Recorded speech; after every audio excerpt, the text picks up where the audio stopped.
आइएगा, accounting treatment की हम बात करें।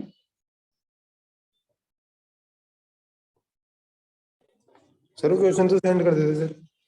अरे ठीक है,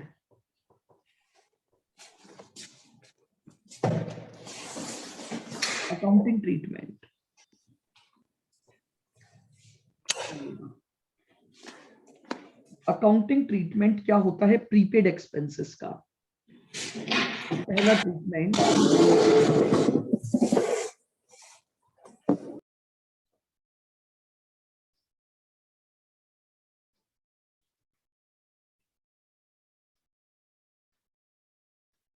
deduct from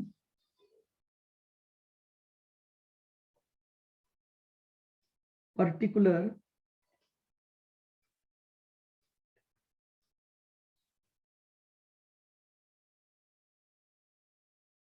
expense, deduct from particular expense and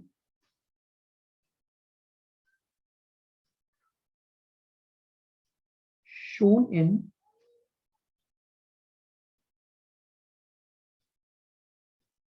trading and P&L account।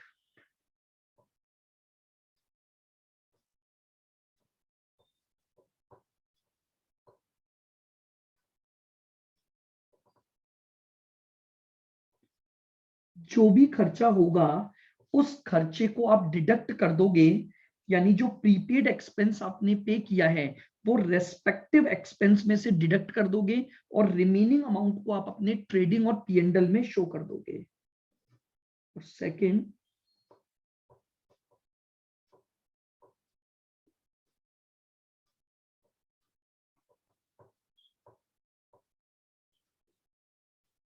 prepaid expenses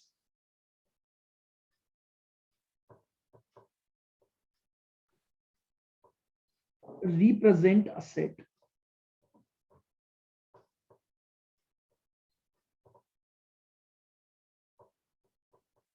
and hence shown as asset in balance sheet।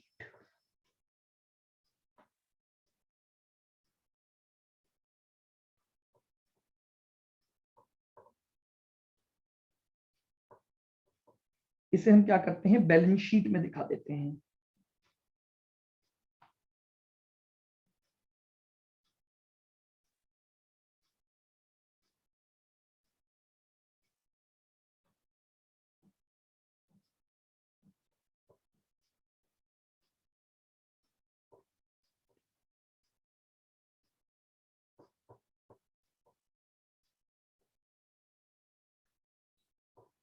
Loss account, trading P&L में तो डेबिट साइड में सबसे पहले लिखोगे टू एक्सपेंस,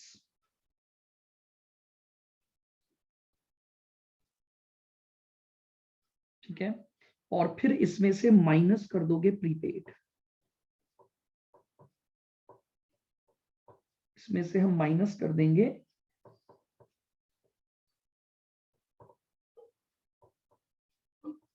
और रिमेनिंग अमाउंट हमारा outer column में आ जाएगा।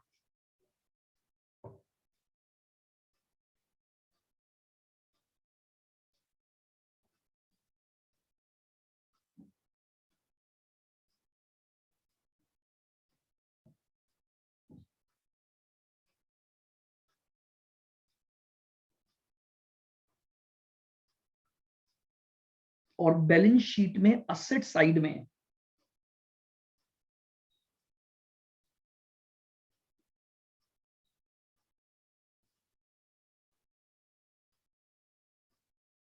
प्रीपेड एक्सपेंसेस के नाम से आप इसको रिकॉर्ड कर दोगे। तो लीजिए, प्रीपेड एक्सपेंसेस का ये ट्रीटमेंट होगा, ये एडजस्टमेंट एंट्री होगी, अकाउंटिंग ट्रीटमेंट और presentation.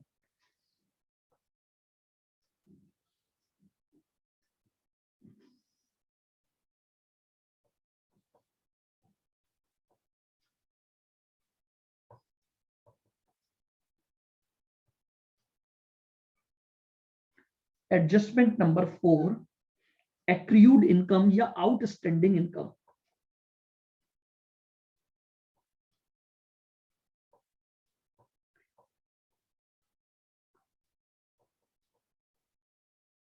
Public outstanding income.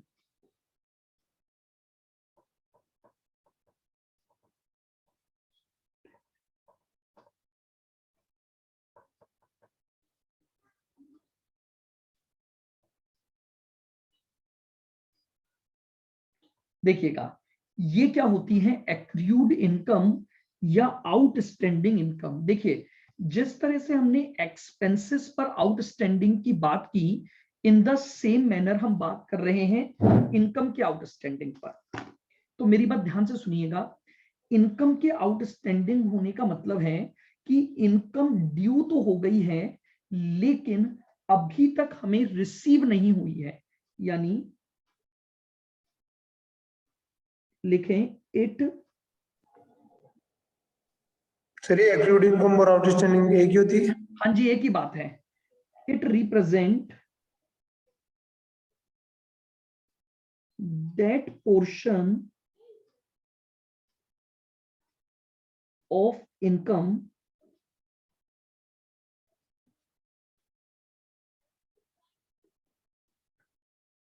Which is due या अर्न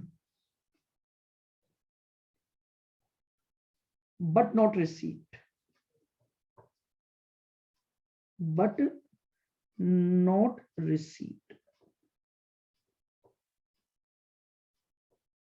ठीक है, ये इनकम के उस हिस्से को रिप्रेजेंट करता है जो आपने अर्न तो कर ली है लेकिन अभी आपको क्या नहीं हुई, रिसीव नहीं हुई है। जैसे देखिएगा मैं आपको एक एग्जांपल के तौर पे बताता हूं।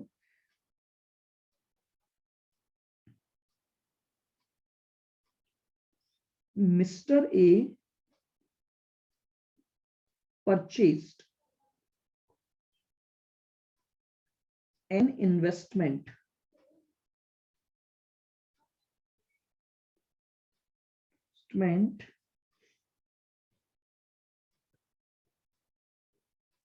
worth rupees 1,00,000 at 12% interest on 1st October 2020।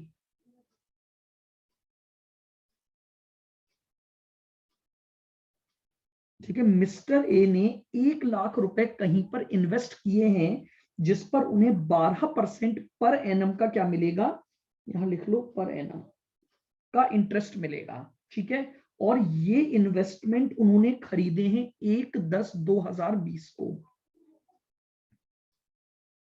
Mister A close it's books on 31st March of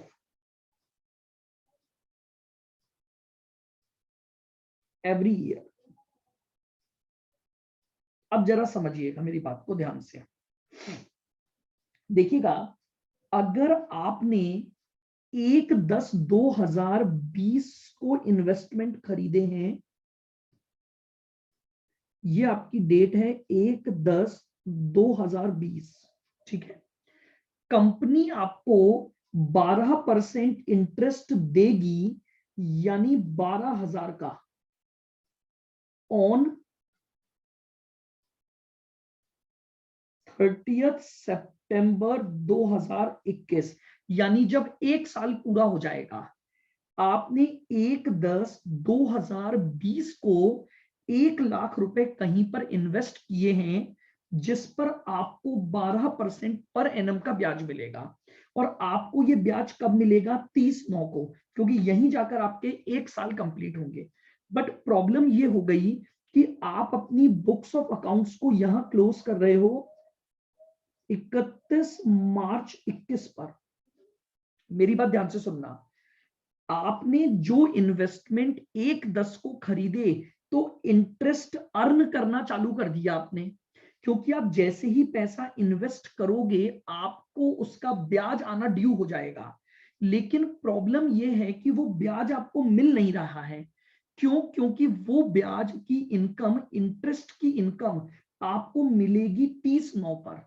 अब प्रॉब्लम ये है, यहां से लेकर यहां तक का जो पीरियड है,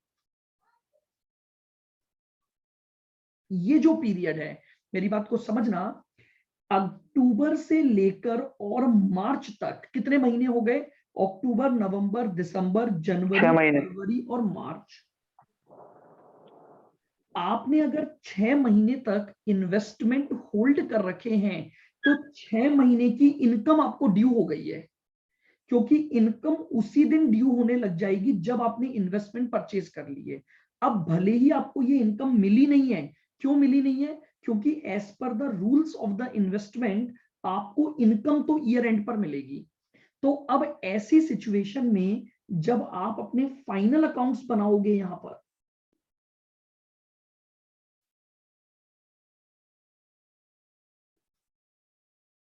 आप जब अपने फाइनल अकाउंट्स बनाओगे तो ये जो 6 महीने की इनकम है, इस इनकम को मैं बोलूंगा अर्न बट नॉट रिसीव्ड। मैंने अर्न तो कर ली है लेकिन रिसीव तो जाकर होगी 30/9 पर, लेकिन इनकम अर्न हो गई तो मुझे अपनी बुक्स में लिखना पड़ेगा। तो इसी इनकम को मैं क्या बोलता हूं? एक्रूड इनकम या आउटस्टैंडिंग इनकम बोलता हूं। तो यानी मेरी जो एक्रूड इनकम बुक हो गई, लेकिन सर ये तो फाइनल अकाउंट तो पहले ही बना रहे हैं ना अपने 30/9/2021 को होगी नहीं तो। 30/9 को तो मिलेगी कैश में, कमा तो मैंने ली ना। जैसे मुझे एक बात बताओ, आपने बैंक में जिस दिन एफडी करवाई ब्याज वहीं से मिलना चालू हो जाएगा कि नहीं हो जाएगा? हो जाएगा सर। तो अब मैं 31 मार्च को जब अपने अकाउंट्स क्लोज कर रहा हूं, भले ही मुझे मिला ना हो लेकिन मैंने कमा तो लिया ना। Yes sir. तो इसी को तो मैं एक्रूड या आउटस्टैंडिंग बोल रहा हूं। भाई आउटस्टैंडिंग का मतलब क्या होता है कि आपने बकाया। वो इनकम कमा तो ली पर आपको मिली नहीं, बट मिली नहीं तो आपने इनकम तो बुक करोगे ना आप अपनी। तो मैं अपनी एक्रूड इनकम निकाल लूंगा कहां से कहां तक? 1/10/2020 से लेकर 31/3/2021, यानी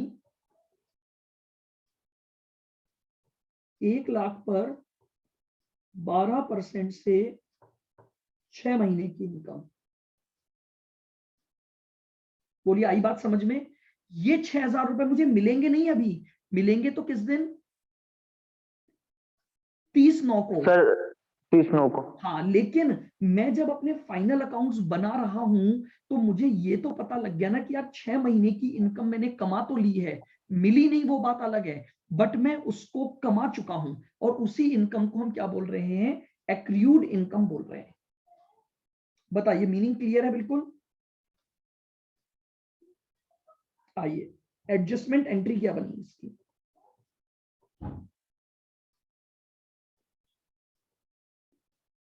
सर मतलब ये तो अपने फाइनल अकाउंट्स में ऐड करिए इसको। हाँ जी बिल्कुल, अच्छा। क्योंकि कमा ली ना आपने, यस सर। तो एंट्री बन जाएगी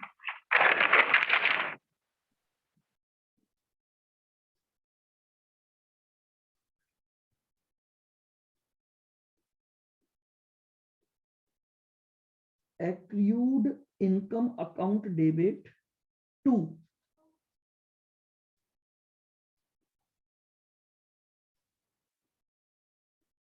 इनकम अकाउंट।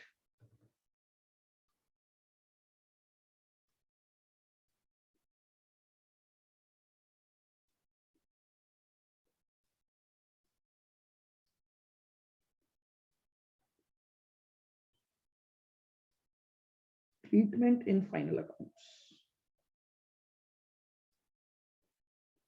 अब देखिएगा, हमें पता है ये हमारी इनकम है, तो इनकम हमारे पीएनएल अकाउंट के क्रेडिट साइड में जाती है।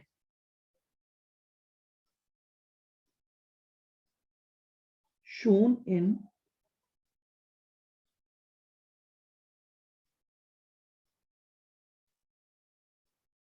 Credit side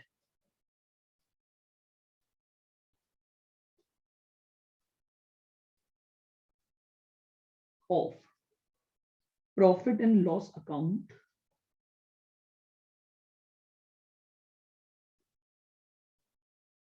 by adding in respective income.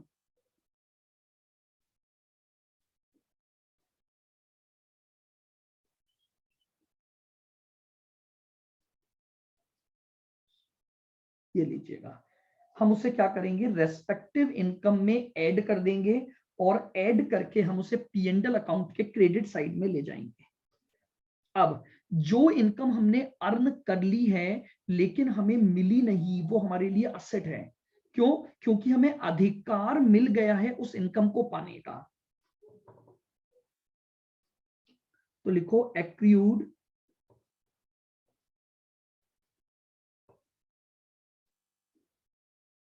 Income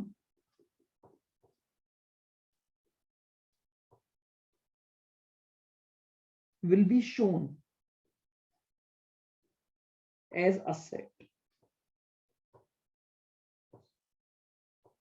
in balance sheet.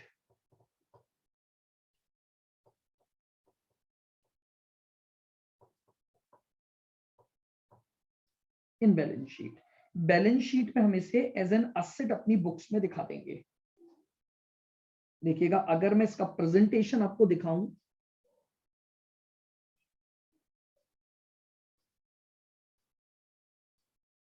ये है आपका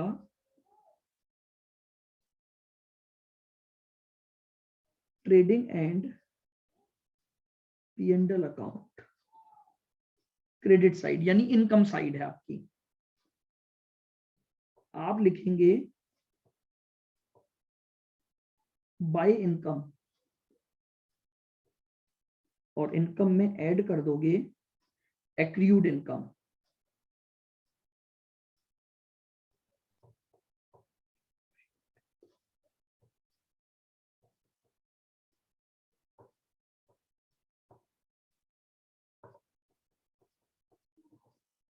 तो ये तो आपका ट्रेडिंग और पी&एल में क्रेडिट साइड में अकाउंटिंग हो जाएगी।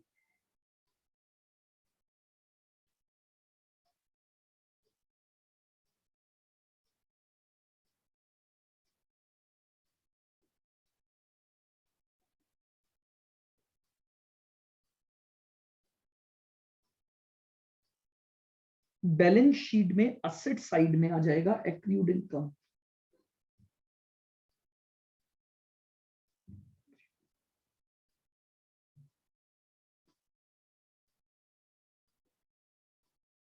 ये लीजिए, ये हमारे पास हो गई एक्रूड इनकम का point.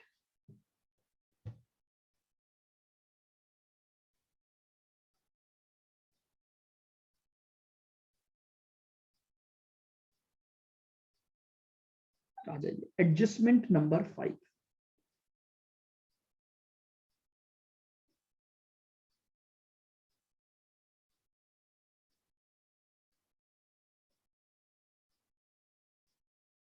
Adjustment number 5,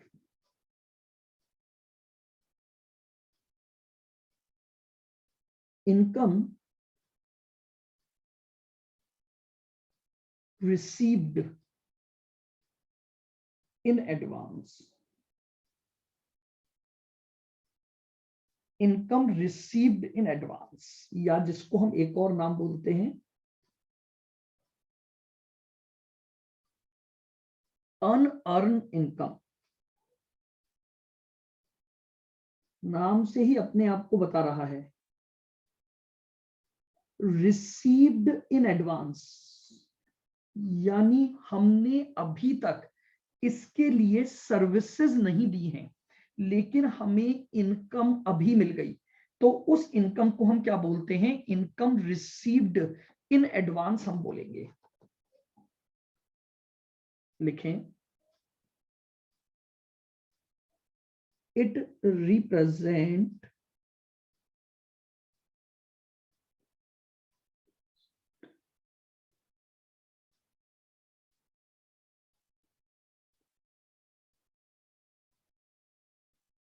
that part of income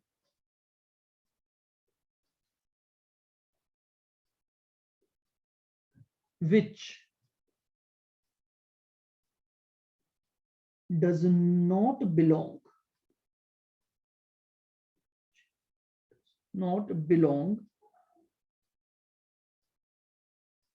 to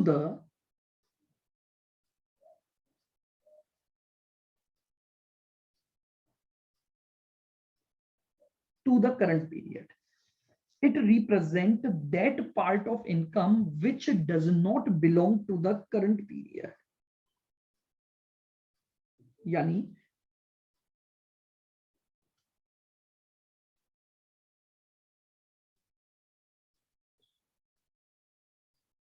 in other words,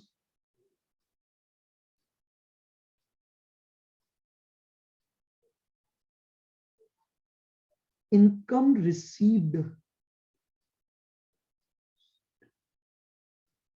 but not earned. समझ रहे हैं आप ध्यान से? इनकम रिसीव तो हो गई है बट नॉट अर्न। आपने अभी तक उस इनकम को क्या नहीं किया है? अर्न नहीं किया है। वो इनकम आपकी क्या मानी जाती है? वो इनकम आपकी इनकम इन एडवांस मानी जाएगी। देखिएगा, मैं एग्जांपल से आपको समझाता हूं।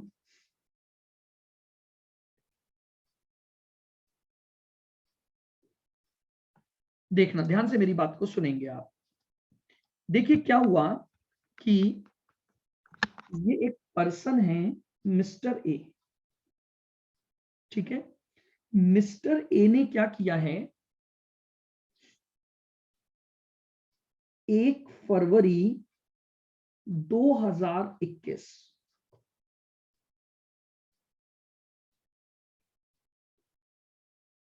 Provide shop on rent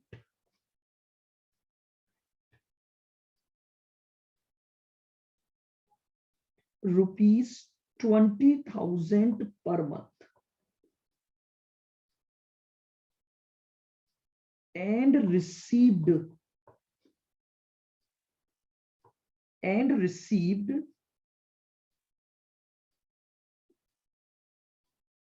advance rent for 4 months. इसका ईयर एंड है 31 मार्च 2021। सबसे पहले मुझे बताइएगा, अगर मिस्टर ए ने 1 फरवरी को एक दुकान किराए पर दी है और 4 महीने का रेंट एडवांस ले लिया, तो उसने कहां से लेकर कहां तक का रेंट एडवांस ले लिया? जनवरी, फरवरी, मार्च और अप्रैल, यानी 30 अप्रैल यहां तक का, अप टू 30 अप्रैल। मुझे एक बात बताओ,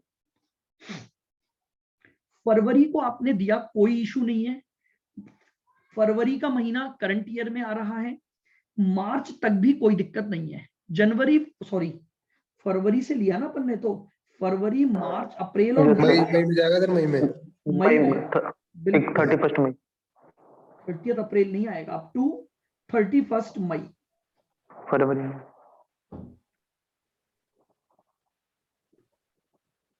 अब मुझे ये बताओ, मार्च तक का पीरियड तो हमारा करंट ईयर में आ गया, तो मार्च तक का रेंट तो हमने अर्न भी कर लिया और रिसीव भी हो गया, कोई दिक्कत यहां तक?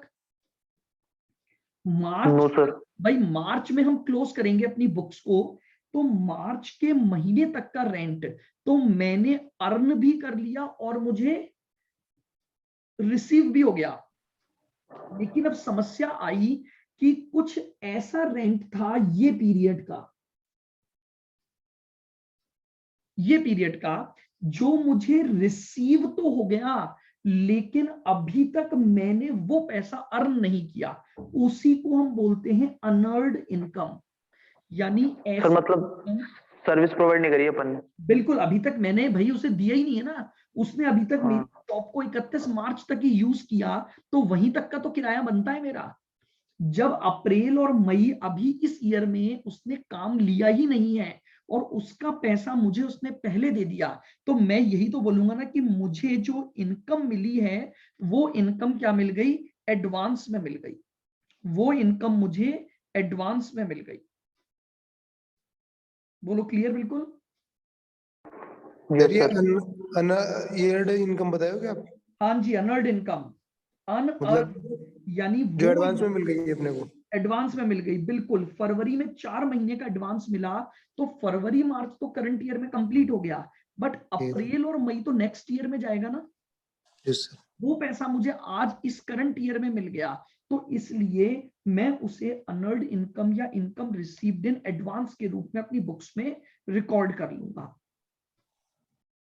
तो आइए, एडजस्टमेंट एंट्री क्या बनेगी इसकी।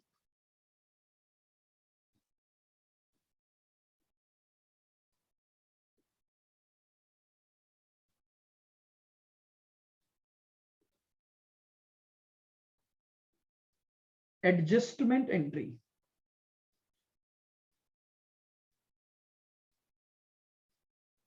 Income account debit,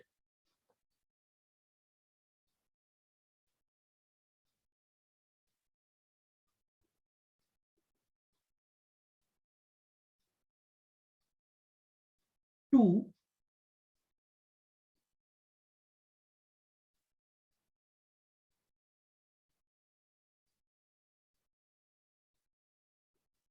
income received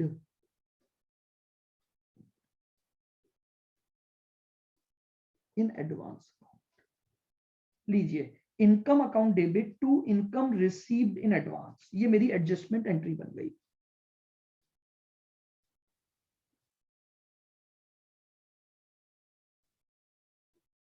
treatment in final accounts,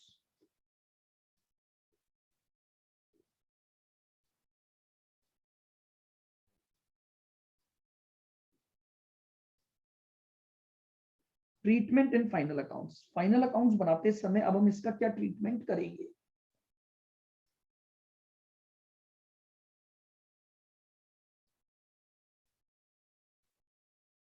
respective income में से तो डिडक्ट कर देंगे,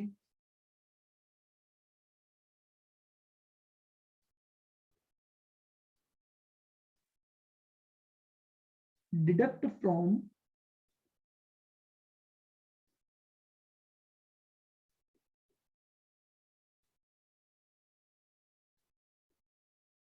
respective income, deduct from respective income and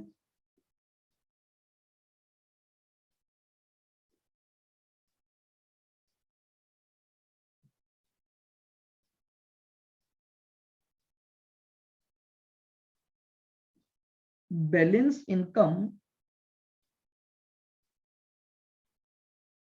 should be shown, and balance income should be shown in credit side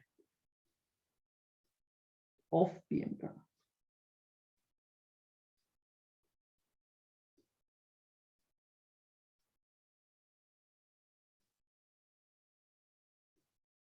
ये लीजिए, ठीक है। Respective income में से डिडक्ट करूंगा, और जो बची हुई मेरी इनकम का हिस्सा है, वो बची हुई इनकम मैं क्या कर दूंगा, मैं उसे कहां दिखा दूंगा, पीएनडल के क्रेडिट साइड में दिखा दूंगा। अब देखिए, जो पैसा मुझे एडवांस मिल गया और जिसके लिए मैंने अभी अपनी कोई सर्विसेज परफॉर्म नहीं की, वो मेरा एक ऑब्लिगेशन है कि मुझे अभी इस इनकम के रेस्पेक्ट में सर्विसेज देना बाकी है, तो मैं क्या करूंगा, shown as liability.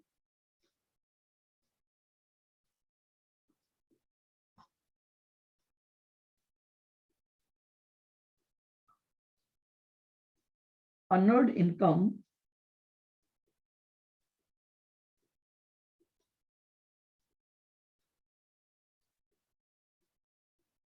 should be shown, unearned income should be shown as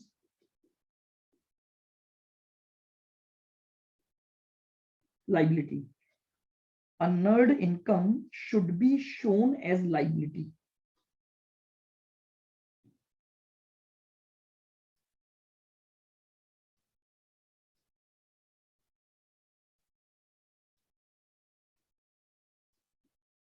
in balance sheet, ठीक है। ये जो अनअर्न्ड इनकम है उसको हम बैलेंस शीट में एज अ लाइबिलिटी साइड क्या कर देंगे, शो कर देंगे।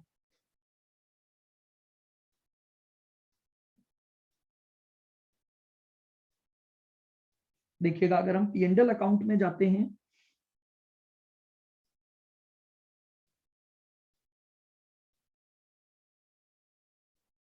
प्रॉफिट एंड लॉस अकाउंट,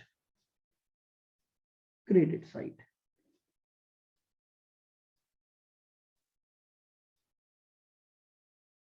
सबसे पहले मैंने ले ली बाय इनकम और इसमें से लेस कर दूंगा अनअर्न, वो इनकम जो अभी तक मैंने कमाई नहीं है, और बाकी की इनकम मेरी P&L अकाउंट में आ जाएगी।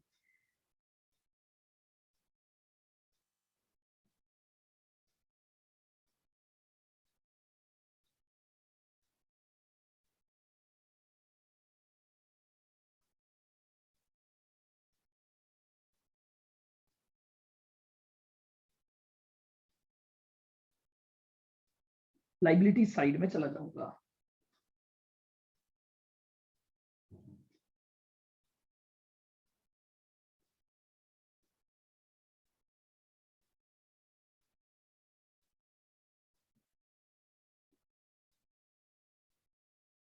और ये लीजिए, जो भी अनअर्न्ड इनकम का अमाउंट होगा वो मैं बैलेंस शीट में लाइबिलिटी साइड में दिखा दूंगा। तो this is our adjustment number 5 which is related to income received in advance.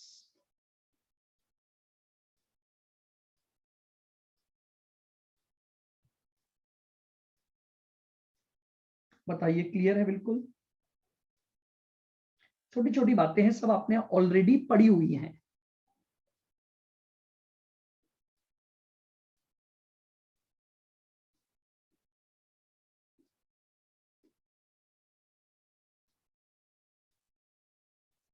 Adjustment number 6, depreciation.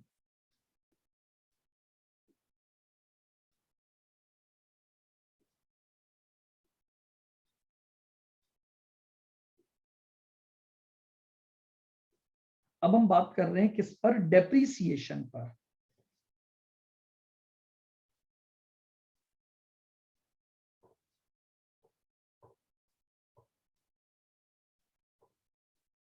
Depreciation is decline in the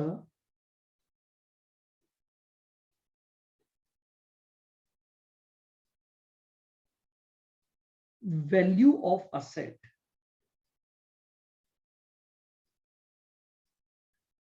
depreciation is a decline in value of asset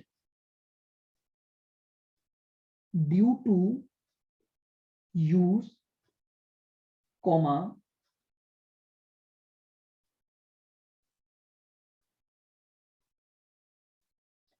passage of time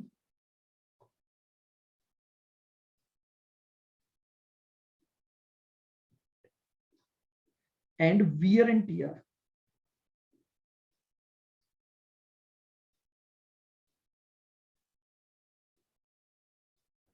देखिए depreciation basically क्या होता है, आपने अपने business के लिए कोई asset ली, आप जैसे जैसे उस असेट को यूज करोगे, आप जैसे जैसे उस असेट को क्या करोगे, यूज करोगे, या अगर यूज न भी करो तो जैसे जैसे समय बीतता जाएगा वैसे वैसे उस असेट की वैल्यू में कमी आती जाएगी।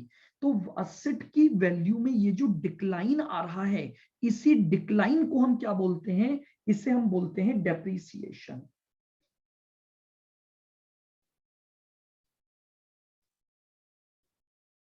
सर ये वियर एंड टियर का मतलब क्या है? वियर एंड टियर का मतलब होता है कि आप न काम में लोगे तो भी उसके साथ जुड़ा हुआ होना, नॉर्मल कहा जाता है इसे।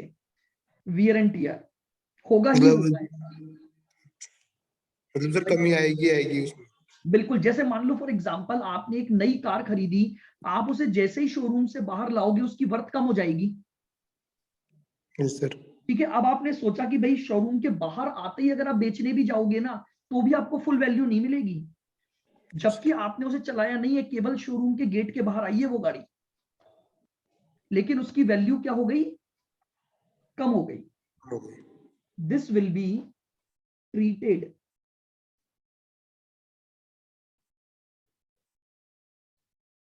this will be treated as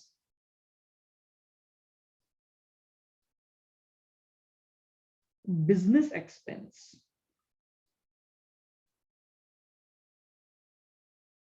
इसे हम क्या मानेंगे, बिजनेस एक्सपेंस मानते हैं। यानी हमारी जो भी असेट हमारे बिजनेस में काम आ रही है वो हमारा बिजनेस का खर्चा है।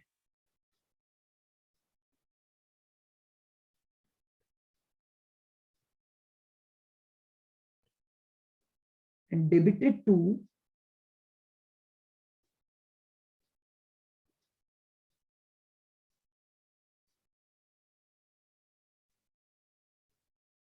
प्रॉफिट एंड लॉस अकाउंट, और इसे हम डेबिट कर देते हैं कहां पर, अपने प्रॉफिट और लॉस अकाउंट में।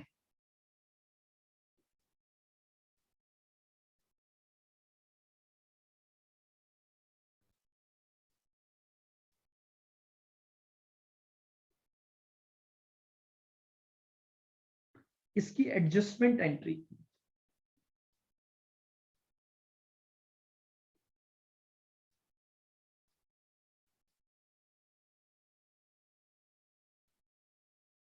डेप्रीसिएशन अकाउंट डेबिट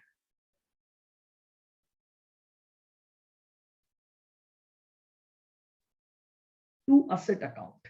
जिस रेस्पेक्टिव असेट पर हम डेप्रीसिएशन लगा रहे हैं तो डेप्रीसिएशन खर्चा हो जाएगा और असेट की वैल्यू क्या हो जाएगी, कम हो जाएगी।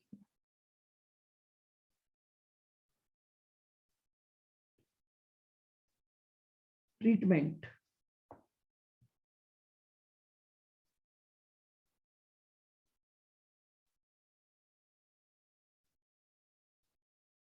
Treatment in final accounts.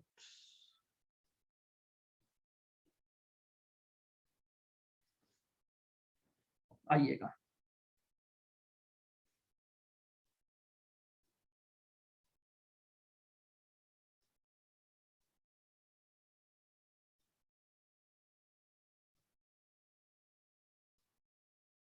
depreciation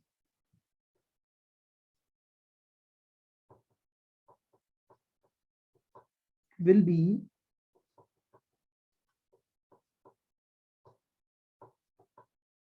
considered as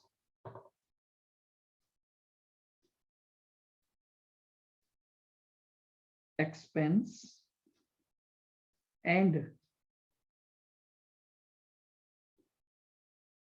shown on debit side of P&L।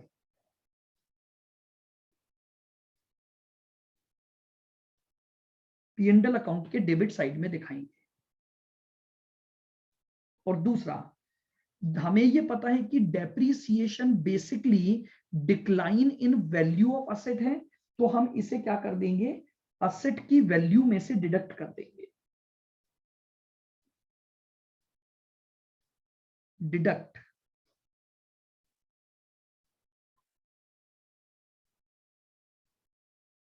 From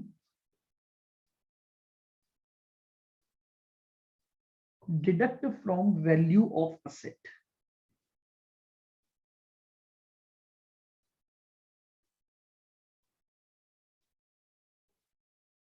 deduct from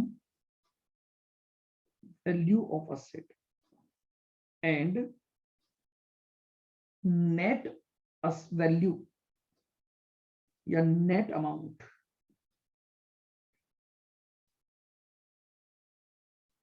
will be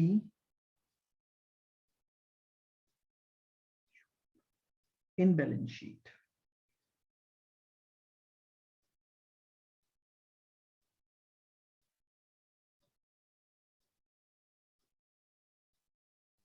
ये लीजिए, फाइनल अकाउंट्स में क्या ट्रीटमेंट करने वाले हैं हम डेप्रिसिएशन का, कि एक तो ये चूंकि हमारा खर्चा है तो P&L अकाउंट में आ जाएगा, और दूसरा जब हम असेट को बैलेंस शीट में दिखाएंगे तो जिस असेट से रिलेटेड आपका डेप्रिसिएशन है आप उसे क्या करेंगे, असेट में से लेस कर देंगे, और असेट की नेट वैल्यू को हम क्या कर देंगे, उसकी नेट वैल्यू को हम अपनी बुक्स में असेट साइड में शो कर देंगे। तो ये हमारे पास एडजस्टमेंट बनेगा डेप्रिसिएशन का।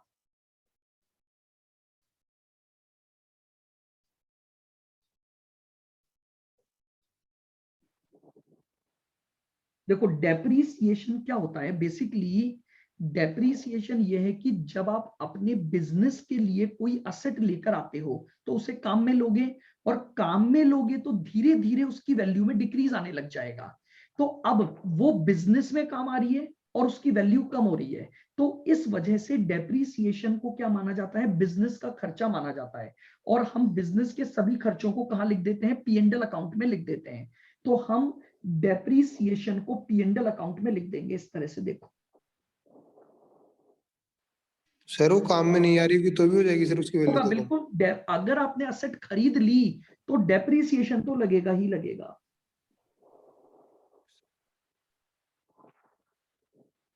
प्रॉफिट एंड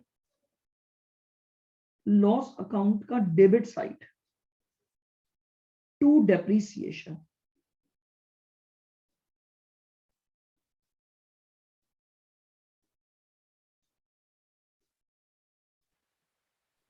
ये आपका डेप्रिसिएशन हो गया। और जब आप बैलेंस शीट बनाओगे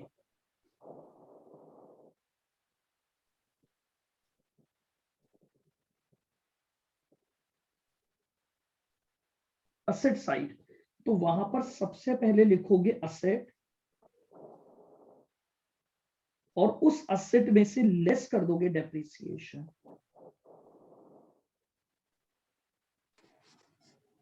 वो तो सर उसमें दिया होगा ना क्वेश्चन में भाई इतना परसेंट है। बिल्कुल रेट दी हुई होगी आपको डेप्रिसिएशन की, या SLN, जो भी हम मेथड काम में ले रहे हैं उस हिसाब से हम कैलकुलेट करेंगे।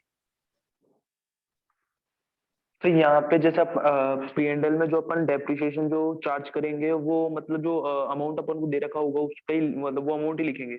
असेट की वैल्यू पर, अच्छा एसेट की वैल्यू पर कैलकुलेट करके करेंगे। बिल्कुल, असेट वैल्यू इनटू रेट। हमें बता दिया जाएगा भाई आपने डेप्रिसिएशन के दो मेथड पढ़े होंगे, SLM और WDV, तो आपको क्वेश्चन बता देगा कि भाई आपको WDV की ये रेट लगानी है, या अकॉर्डिंग टू अगर आप स्ट्रेट लाइन मेथड जा रहे हो तो आपको ऐसे करना है। तो उसी अकॉर्डिंग हम अपना डेप्रिसिएशन का खर्चा निकाल देंगे। ओके।